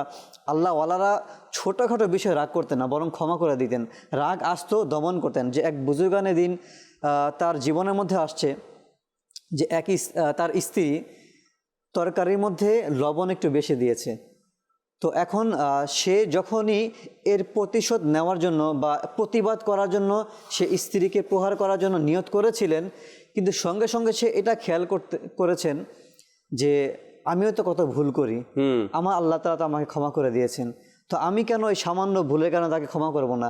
তো ওই তার স্ত্রীকে তিনি ক্ষমা করে দিলেন। তো এই কারণে বলা হয়েছে যে আল্লাহ পাক তাকেও ক্ষমা করে দিয়েছেন। তার ইন্তেকাল হলো, তার স্বপ্নে কেউ একজন দেখলো যে আল্লাহ পাক আপনার সাথে কেমন আচরণ করেছে, সে বলল আল্লাহ পাক আমাকে ওই কারণে ক্ষমা করে দিয়েছেন যে আমি আমার স্ত্রীকে ক্ষমা করে দিয়েছি। তো রাগ আসবে, এটা স্বাভাবিক বিষয়। তো আমরা যদি ক্ষমা করতে জানি ইনশাল্লাহ দেখবেন যে আল্লাহ তাআলাও সন্তুষ্ট হবে, আখিরাতে আমাদের ইনশাল্লাহ। একটি কিতাবের মধ্যে আসছে রাগ বা উগ্র মেজাজ এক তাঁতি ছিল, আচ্ছা আচ্ছা, তো গরিব ছিল, তাঁতি আমাদের দেশে এখনো আছে, গ্রাম দেশে পাওয়া যায়। গ্রাম দেশে বলতে কেরানীগঞ্জে আমি দেখছি। জি জি, হয়তো গত 1 বছর বা 1.5 বছর 2 বছর আগে আমার সফর হয়েছিল কেরানীগঞ্জের একটা এলাকাতে, আমি এখনো তাঁতি দেখে আসছি। আমাদের বেশি দূরে নয়, নারায়ণগঞ্জের একটা থানা আছে, 2,500, হয়তো বা জি। বাংলাদেশের অনেকেরই জানা আছে এই থানার নাম। 2,500-এর মধ্যেও তাঁতি আমি দেখছি। তো ওই তাঁতি ছিল এহসান ভাই, গরিব ছিল। তার ওয়াইফ, স্ত্রী তাকে বলল, অনেক দিন হয়েছে টাকা পয়সা নাই, বাজারও যান না, মাছ দিয়ে ভাত খাওয়ার খুব ইচ্ছা, তো বাজারে গিয়ে মাছ কিনে নিয়ে আসেন। তো তাঁতি গরিব ছিল, আসলেই গরিব ছিল, টাকা না থাকার কারণে কয়েকদিন ঘুরাইছে, এই সপ্তাহে না আগামী বাজারে যাব। ওই আগের দিনের কথা এটা, ওই সময় সপ্তাহে একদিন বাজার বসতো। তো বললো আজকে না আগামী সপ্তাহে যাব, আগামী সপ্তাহে যাব, এমন করে 2-3 সপ্তাহ ঘুরানোর পরে না পেরে পরে একদিন বাজারে গেলেন। টাকাই কম ছিল, বাজারে গিয়ে ঘুরে ফিরে যেটা বলা আছে কিতাবের মধ্যে, ট্যাংরা মাছ 3 পিস ট্যাংরা মাছ নিয়ে আসছে, ছোট মাছ 3 পিস ট্যাংরা মাছ নিয়ে আসছে। আসার পরে যখন ঘরে দিল, সেটাকে ভালো করে ভাজি করে রান্না করা হলো। কিন্তু এই রান্না করার পরেই দুজনের মধ্যে ঝগড়াটা শুরু হলো। স্বামী বলতে লাগলো, আমি পরিশ্রম করি, সারাদিন কষ্ট করি, ঘাম ঝরাই, আমাকে 2 পিস মাছ দিতে হবে, আর তুমি 1 পিস খাবে। আর ঘর থেকে আওয়াজ আসলো, আমি মাছের জন্য 3-4 সপ্তাহ ধরে মাছ করতেছি, আর আমি এত কষ্ট করে রান্না করলাম, আমি 2 পিস খাবো। এই 2 পিস আর 1 পিস নিয়ে ঝগড়া শুরু হয়েছে। আসলে যদি আমরা মাফ করতে জানি, বা আমরা যদি ধৈর্য ধারণ করতে পারি, যদি ইশার করতে জানি, মানুষকে দান করার একটা মন মানসিকতা যদি থাকে, তবে হয়তো বা এমন ঘটনা কারো জীবনে ঘটবে না। জানি না এটা সত্য ঘটনা কিনা।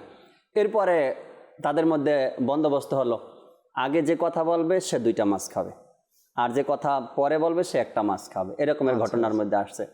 তো যেহেতু রাতের বেলায় ছিল, তারা খাবার প্লেটে প্লেটে রাখা আছে, 2 জন গিয়ে শুয়ে পড়ছে, কে আগে কথা বলবে আর কে 2টা মাছ খাবে, 1টা মাছ খাবে ভাবে। তো যখন সকাল হলো, আশেপাশের মানুষ দেখলো তাঁতিরা আজকে দরজা খুলছে না এখন পর্যন্ত। তো তারা এসে দরজা ধাক্কালো, দরজা খুলে না, দরজা খুলবে, কথা বলবে, কথা বললেই 1টা মাছ খাওয়া লাগবে, যে আগে কথা বলবে সে 1টা মাছ খাবে, সে অপরাধী 1টা মাছ খাবে। তো দরজা ধাক্কানোর পরে, দরজা না খোলার পরে গ্রামের মানুষ দরজা ভেঙে ঘরে ঢুকছে। ঘরে ঢুকে দেখে বিছানায় পড়ে আছে মরা মানুষের মতো, কালকে রাতে খায় নাই, সকালে খানে, দুপুর হয়ে গেছে। তো সবাই মনে করছে মারা গেছে, এটা ভেবে তারা কাফন দাফনের ব্যবস্থা করলো। আর এই আয়োজন করতে করতে একেবারে সন্ধ্যা হয়ে গিয়েছে। গ্রামের মানুষ ছিল, কবরস্থান নাকি একটু গ্রামের বাহিরে ছিল, দূরে ছিল। কাফনও পরানো হয়ে গেছে, এখনও কথা বলে না, কথা বললেই আমাকে 1টা মাছ খেতে হবে। এরপরে এখন কবরস্থান দূরে, এত রাত্রে কে যাবে এই লাশ নিয়ে কবরে? এরপর ইমাম সাহেব বলল, আমাকে তো যেতেই হবে, ইমাম যেহেতু, তাকে যেতেই হবে। সে বলল, 2টা ভ্যানওয়ালাকে ডাকলো, 2টা ভ্যানের মধ্যে 2টা লাশ উঠালো, কবরস্থানের দিকে নিয়ে গেল। গ্রামের দূরে ছিল কবরস্থান, সেখানে নিয়ে যখন দাফন করবে, কবরের মধ্যে লাশও নামানো হলো। 2 জন ভ্যানওয়ালা আর ইমাম সাহেব, এরা জীবিত ছিল, জীবিত তারা। লাশ না 2 জন জীবিত, কিন্তু কাফনের মধ্যে। আর জীবিত ছিল 3 জন, 2 জন ভ্যানওয়ালা ছিল, ড্রাইভার, আর 1 জন ইমাম সাহেব। তো যারা ভ্যানওয়ালা ছিল তারা একটা করে লাশ কবরে নামাচ্ছে, ইমাম সাহেব দাঁড়িয়ে দাঁড়িয়ে তাদেরকে দিক নির্দেশনা দিচ্ছে, এভাবে রাখো, পায়ের দিক থেকে মুঠি খুলে দাও, মাথার দিকে মুঠি খুলে দাও। ইমাম সাহেব জমিনের উপরে, আর ভ্যানওয়ালা 2 জন কবরের মধ্যে লাশ নামাচ্ছে। এখন যখন দেখে লাশও কবরে নেমে গেছে, আর উপর থেকে বাঁশের ছাউনিও আসতেছে, ওই মুহূর্তে স্বামী কবরের ভিতর থেকে আওয়াজ দিল, বউকে বলল, তুমি 2টাই খাও।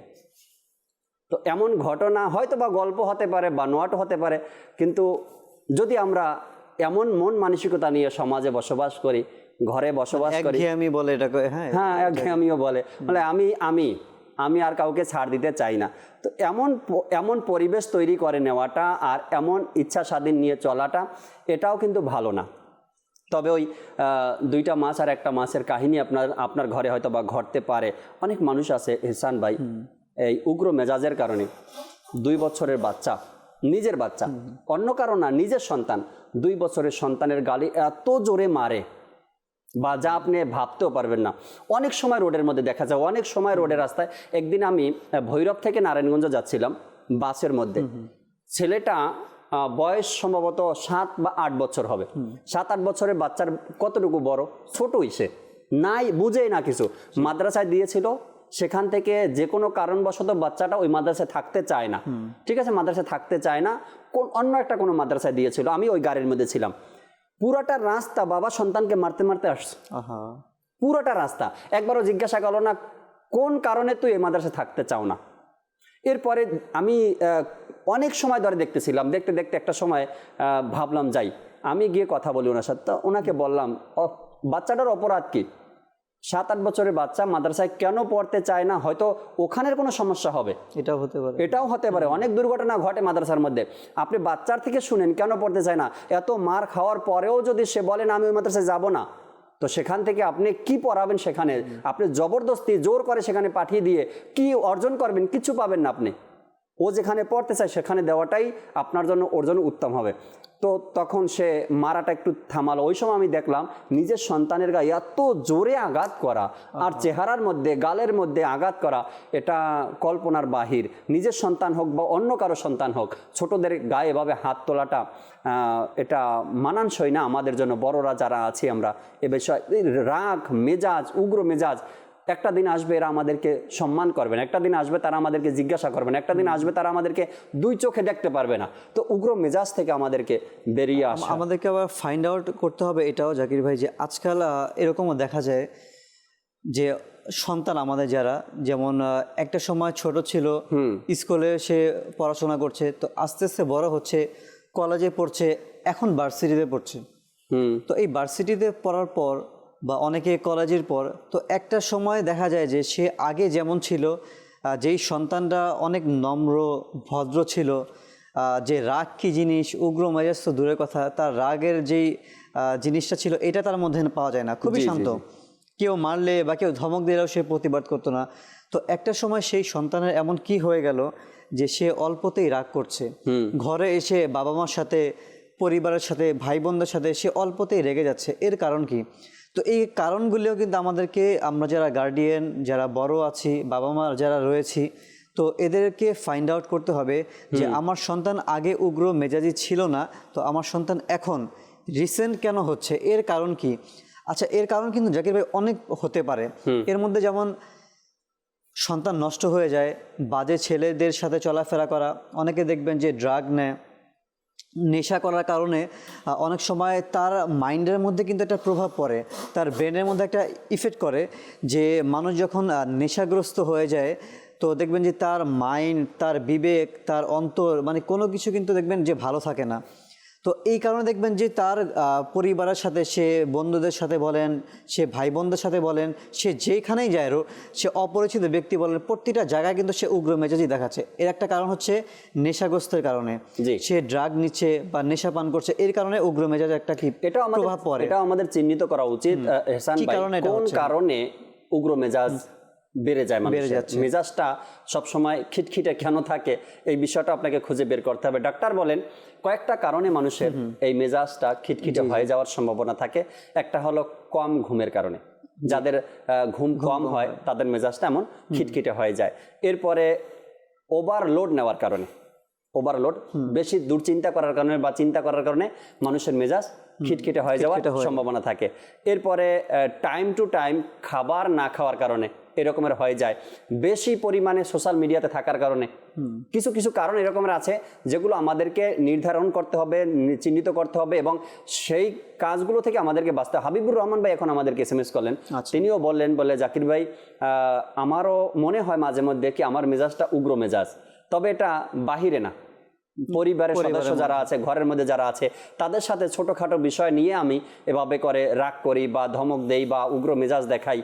এটা থেকেও আমাদেরকে বাঁচতে হবে। এটা থেকেও যেহেতু আপনার উপলব্ধি হচ্ছে যে মনে হয় আমার মধ্যে এই উগ্র মেজাজের ভাবটা আছে, এটা থেকেও আপনাকে আমাকে বাঁচতে হবে। আর জাকির ভাই, যে বাহিরে যে এটাকে দমন করতে পারে, সে চাইলে ঘরে দমন করতে পারে, এটা নিজের কাছে। আচ্ছা দেখেন, বন্ধুদেরকে খুব আপন মনে হয়, এ কারণে তাদের মতের উপরেই আমার মতটাকে ছেড়ে দেয়, বলে বাস তোরা যা সিদ্ধান্ত নিচ্ছে ওটাই আমার সিদ্ধান্ত। কেন, এটা কি নিজের ঘরের মানুষের সাথে হয় না? বলে বাস আমার ঘরের মানুষ এই সিদ্ধান্ত নিচ্ছে, এটাই আমার সিদ্ধান্ত। হ্যাঁ, যদি আপনার পরামর্শ দেওয়া থাকে, মনে করতে পারেন যে এই কাজটা ভুল করছে ঘরের মানুষ, সেখানে আপনি পরামর্শ দিতে পারেন, সেখানে আপনি ভুল যে জায়গাটাতে আছে সেটা দেখিয়ে দিতে পারেন। কিন্তু উগ্র মেজাজ দেখানোর তো আর এখানে কোনো কাজ নেই, কোনো কারণ নেই। উগ্র মেজাজ নয়, ভালো ব্যবহারের মাধ্যমে, ভালো কথার মাধ্যমে আমরা সমাধানে যাই। দর্শকের কিছু কল শুনবো, এরপরে ইমরান ভাই আমাদের সাথে আছেন, কালামও শোনাবে আমাদেরকে ইনশাআল্লাহ তাআলা। জি, কল শুনিয়ে দিন। আমি মোহাম্মদ ইয়াহাত মাদানী চ্যানেল আমি দেখি, আমার কাছে খুব ভালো লাগে। আমার জন্য দোয়া করবেন। আল্লাহ তালা কবুল করেন। রাহাত ভাই মাদানী চ্যানেলের সাথেই থাকবেন আশা রাখি ইনশাআল্লাহ তালা। পরবর্তী কল। আমি মোহাম্মদ নাজমুল সাকিব রংপুর থেকে বলছি। আমি একটি নাতে রাসূল শুনতে চাই। আর টিয়া নাই পয়সা নাই কেনে যাইতাম। ভিসা, টিকিট, পাসপোর্ট ম্যানেজ করে যেতে হবে। হ্যাঁ, একটি কালাম আছে, যদি সম্ভব হয় ইমরান ভাই আমাদেরকে শোনাবেন ইনশাআল্লাহ তাআলা। জি, পরবর্তী কল। আমার নাম মোহাম্মদুল আল ইসলাম, জেলা জয়পুরহাট। চ্যালেঞ্জ আমার খুব ভালো লাগছে এবং খুব ভালো লাগলো, খুশি হয়েছি। আমি আজকে সম্পূর্ণ শুরুতেই দেখলাম, আমাদের জন্য একটু দোয়া করবেন। মাশাআল্লাহ মাশাআল্লাহ, আল্লাহ তাআলা কবুল করেন। পরবর্তী কল। আমার নাম হাসান, আমার বাড়ি সিলেট মৌলভীবাজার। আমি একটি আলা হজরতের কালাম শুনতে চাই। চমক তুঝসে পাতে হে সব পানে ওয়ালে। মাশাআল্লাহ, যদি সম্ভব হয় ইমরান ভাই আমাদের সাথে আছেন, শোনাবে কালাম আমাদেরকে ইনশাআল্লাহ। পরবর্তী কল। রাজশাহী থেকে মোহাম্মদ আবু সায়েম বলছিলাম। মোহাম্মদ প্রভাব চলতেছে। আমি একটি নাচ শুনতে চাই। প্রিয় নবীর কোকিল আমি, নবী না আমার বাগান। আল্লাহ তালা কবুল করেন। মাশাআল্লাহ, কালাম আর কালাম শুনতে চাই, সবাই কালাম শুনবো আমরা ইনশাআল্লাহ তালা। ইমরান ভাই, অনেকগুলো কালামের অনুরোধ আসছে, যেটা সম্ভব হয়, যতটুকু সম্ভব হয় কিছু কালামের পংক্তি আমাদেরকে শুনিয়ে দিন। সাল্লু আলাল হাবিব সাল্লাল্লাহু তাআলা আলা মুহাম্মদ সাল্লাল্লাহু তাআলা আলাইহি ওয়াসাল্লাম। আর টিয়া নাই, আর টিয়া নাই, পয়সা নাই কেনে যাইতাম, সোনার মদিনা কেনে যাইতাম। আর টিয়া নাই, পয়সা নাই কেনে যাইতাম, সোনার মদিনা কেনে যাইতাম। মনে হতে যাইবার লাই, কিন্তু টিয়া পয়সা নাই।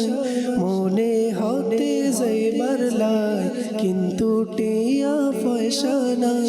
মনে হার পাখির মতো উড়াল মারতাম, আর টিয়া নাই, পয়সা নাই কেনে যাইতাম, সোনার মদিনা কেনে যাইতাম।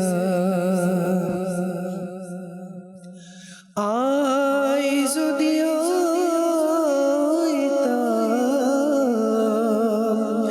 আকাশর তারা,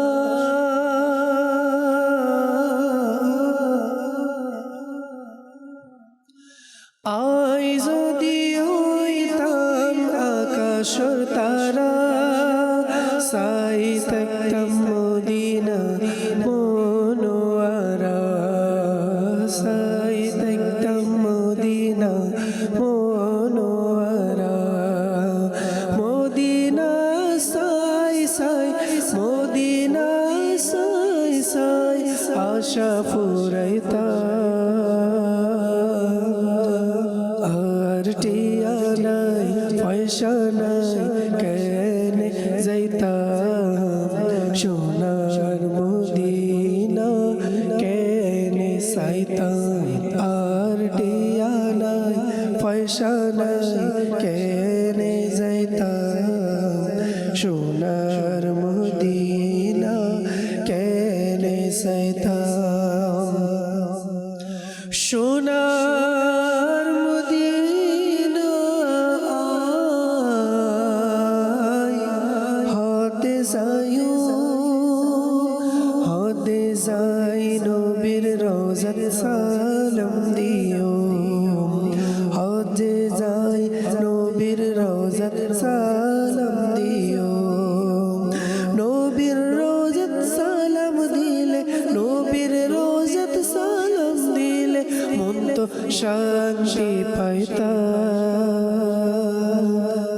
আর টিয়া নাই, পয়সা নাই কেনে যাইতাম, সোনার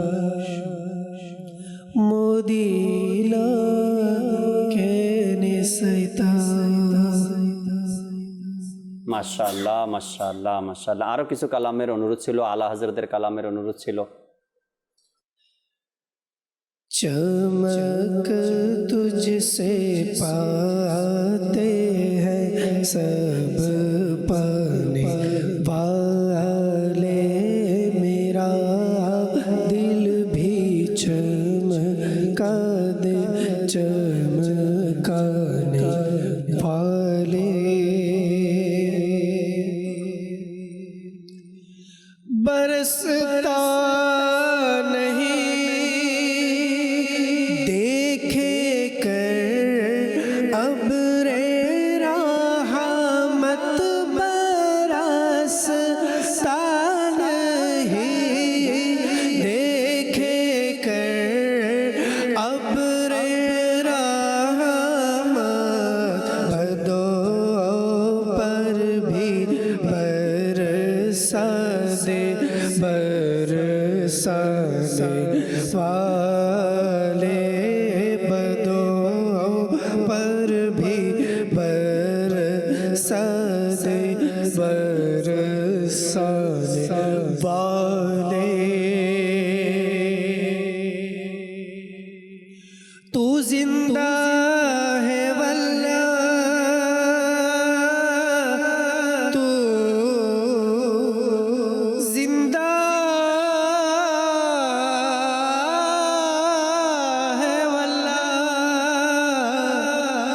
तू जिंदा है वल्ला, तू जिंदा है वल्ला, तू जिंदा है वल्ला, मेरे चश्मे आलम से छुप जाने वाले, मेरे चश्मे आलम से छुप जाने वाले।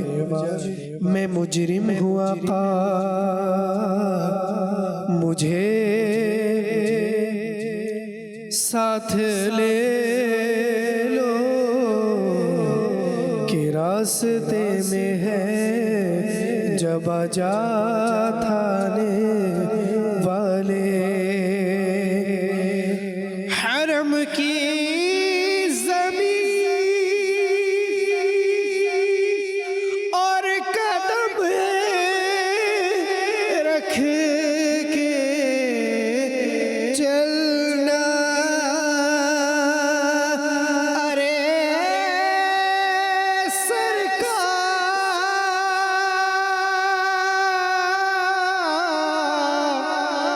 अरे सर का मौका है ओ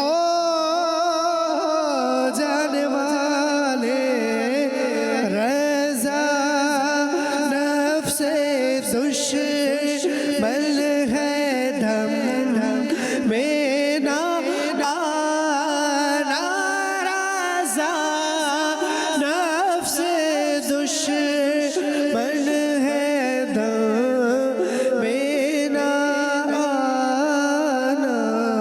कहाँ तुमने देखे हैं चंद्राने वाले, कहाँ तुमने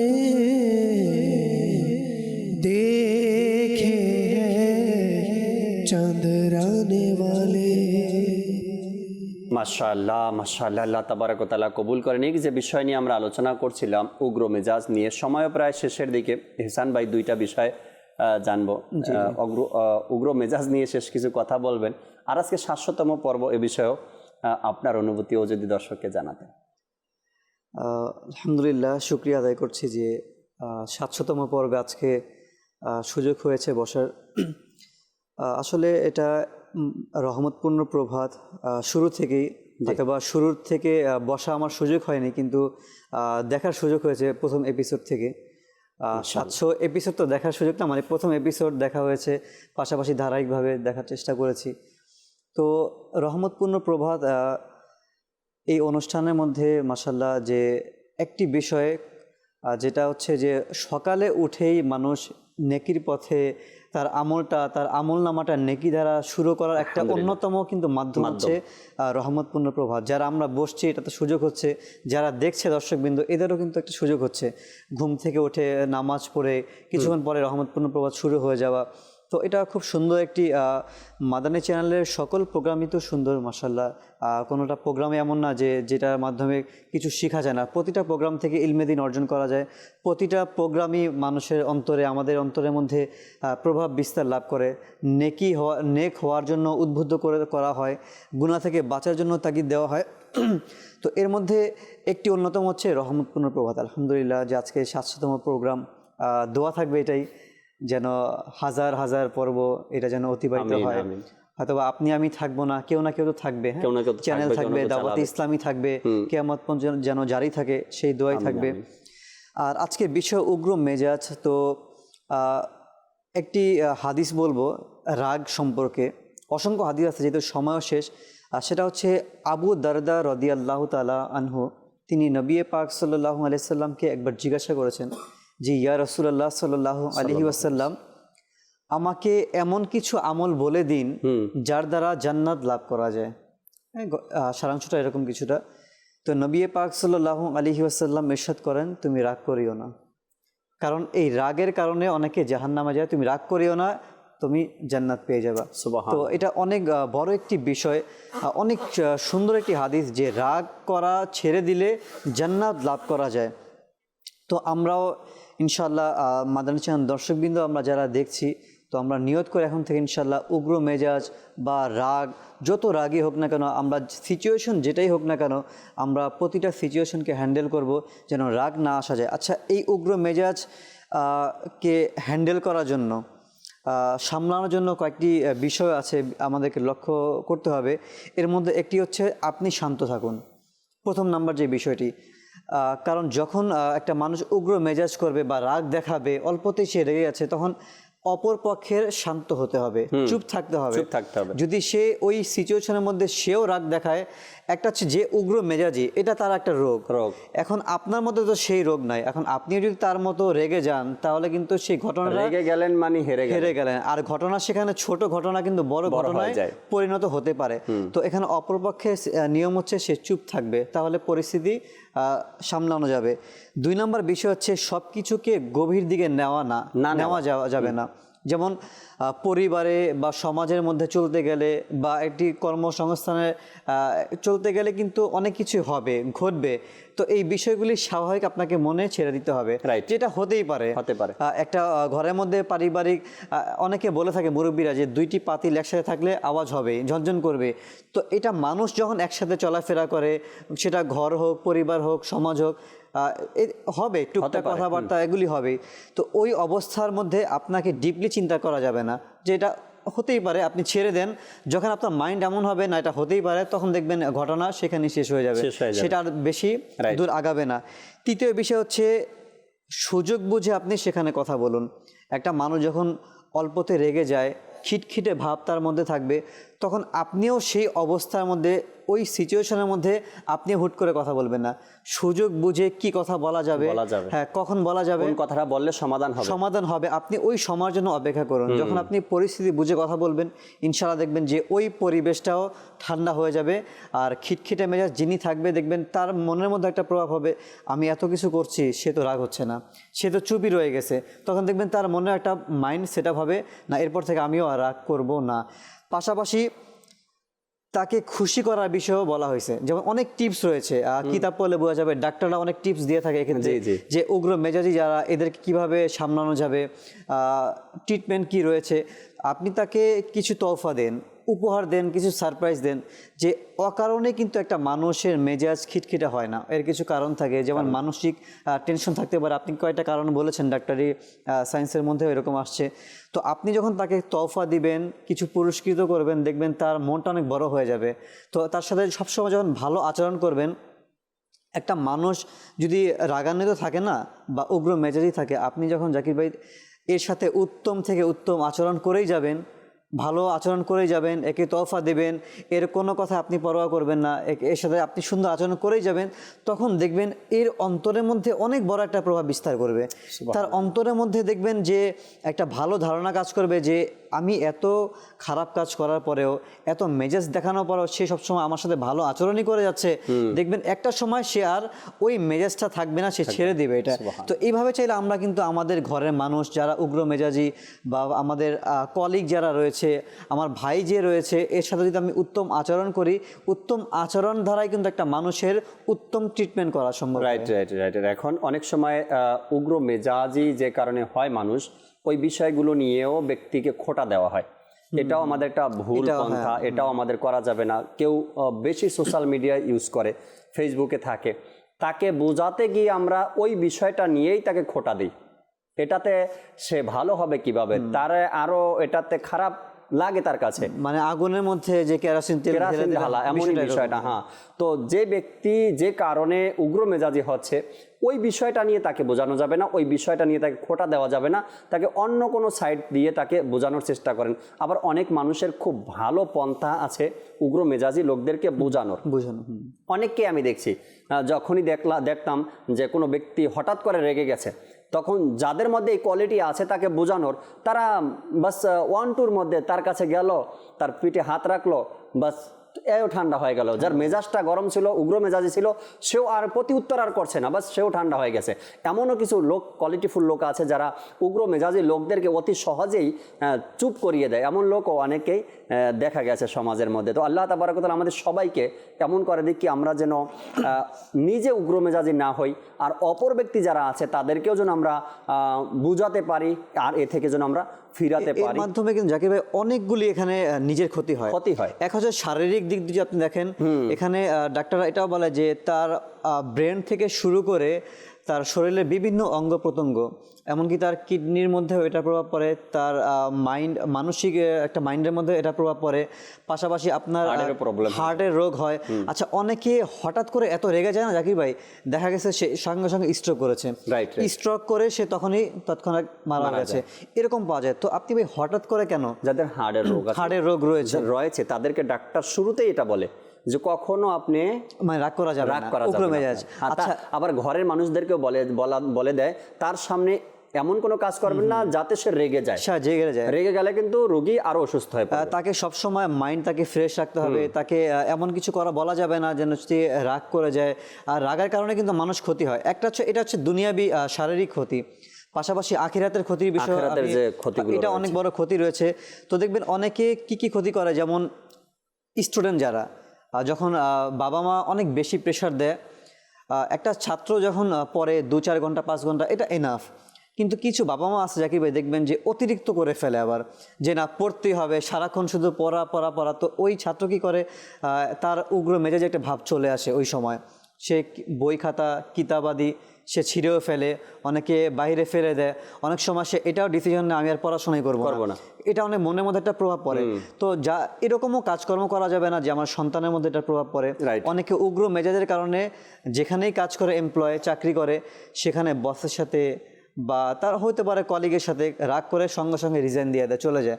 আচ্ছা, সামান্য ঘটনা, টুকটাক ভুল হতেই পারে, এটা হোক অফিসের মাধ্যমে, হোক নিজের ভুল। তো এই কারণে যে আমি একটা ডিসিশন নিই আমি চাকরি করব না, আচ্ছা পরবর্তীতে ভুগতে হয়, পরবর্তীতে শিখে নিজে ভুগছে, তার পরিবার আছে, তার সন্তান আছে, অনেক বড় একটা পরীক্ষার মধ্যে সে পড়ে যায়।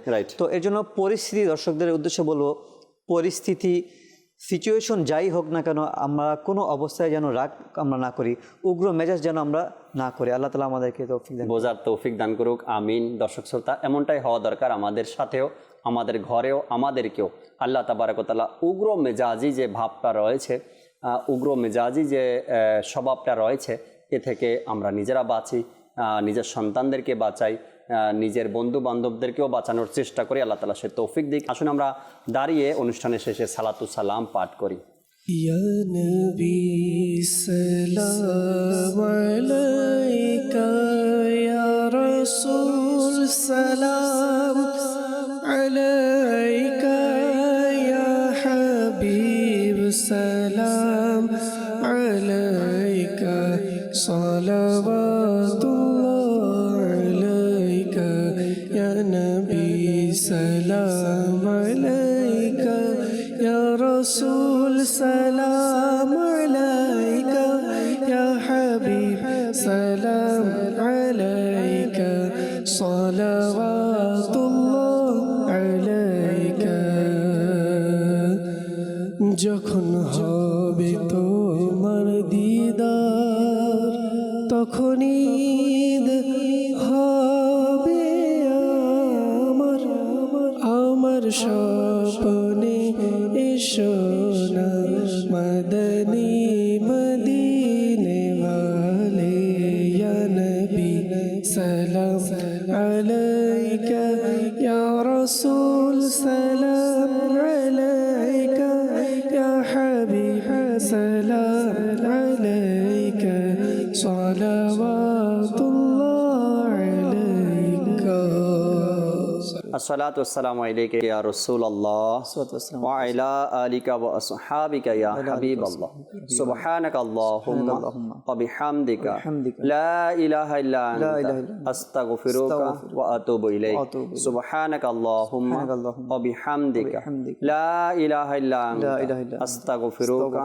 व अतूबु इलैक सुब्हानक अल्लाहुम्मा व बिहम्दिका ला इलाहा इल्ला अंता अस्तगफिरुका व अतूबु इलैक अस्सलातु वस्सलामु अलैका या नबी अल्लाह व अला आलिका व अस्हाबिका या नूर अल्लाह ला इलाहा इल्लल्लाह मुहम्मदुर रासूलुल्लाह। তাহাজ্জুদ আর ফজরের অভ্যাস আছে যার, রহমত পূর্ণ প্রভাত হয় তার।